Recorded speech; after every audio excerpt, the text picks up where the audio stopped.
Hello mga ka-Avengers. Ayan, i-flex ko lang, di ba?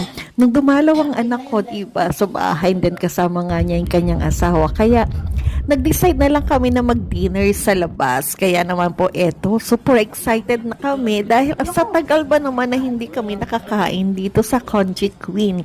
Dahil hindi naman nga kami nagpa-reserve. Kaya naman po, ayan, walk-in lang. And then, syempre, nung binubuksan na namin yung pinto, ay, ang hirap buksan. Iniisip namin, sarado na ba? Ano ba? Bakit? Sana nagpa-reserve na lang tayo, di ba? Nakakahiya kasi meron tao sa likod din namin na gustong pumasok.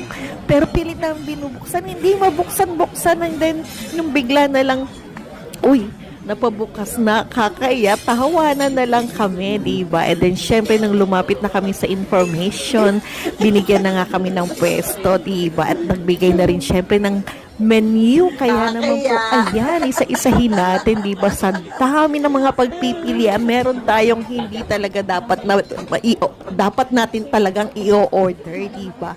Kaya nga, congee, diba? So, congee nga. And then, syempre, yung sahog na pinili namin na yung seafood. Kaya, syempre, ayan, excited tayo, diba? And then, ayan na nga, dumating na yung aming unang set na in-order, diba? Ay, talagang gutom na kami, diba? Kaya, ayan, napakasarap kitang-kita nyo naman, diba? Na talaga naman, halos, wow, maubos lahat. Wala nga kaming take out. Nagulat kami, abay, walang take out, ha? Kaya naman po, ayan na. And then, syempre, sobrang busog no?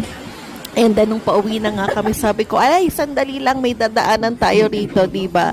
So, kailangan nating may bilhin dahil kung malapit na lang. So, ano pa bang gagawin natin? Abay, pinasok na nga namin, di ba, yung store na to. And then, meron pa isang nakakahiya rin na ginawa ko. Abay, piruin mo nga naman, dire-diretso ako sa may card at nanghihingi pa ako ng coins, di ba? Pero sabi ng anak ko, Mami, hindi natin kailangan gamitin yan. Kaya naman po, ay, sige na nga.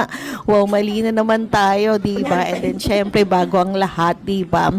Pumunta muna kami rito sa may bandang appliance center o yung mga tech wow. Ito nga, kasi nga medyo may katagalan na yung aming printer. And then medyo nagmamalfunction na nga paminsan-minsan. Kaya naman po sabi ko, mag-canvas tayo. Di ba ng printer kung magkano ba para kaalam namin kung magkano yung iipunin. And then syempre, kailangan naka-on sale ito, di ba? Madalas naman mag-on sale lang store na to. Kaya sige, waiting tayo dyan sa sale na yan. At eto, pinagtatawanan na nga namin, diba? Yung mga pangyayari sa gabing ito. Kaya naman po, super saya lang kami.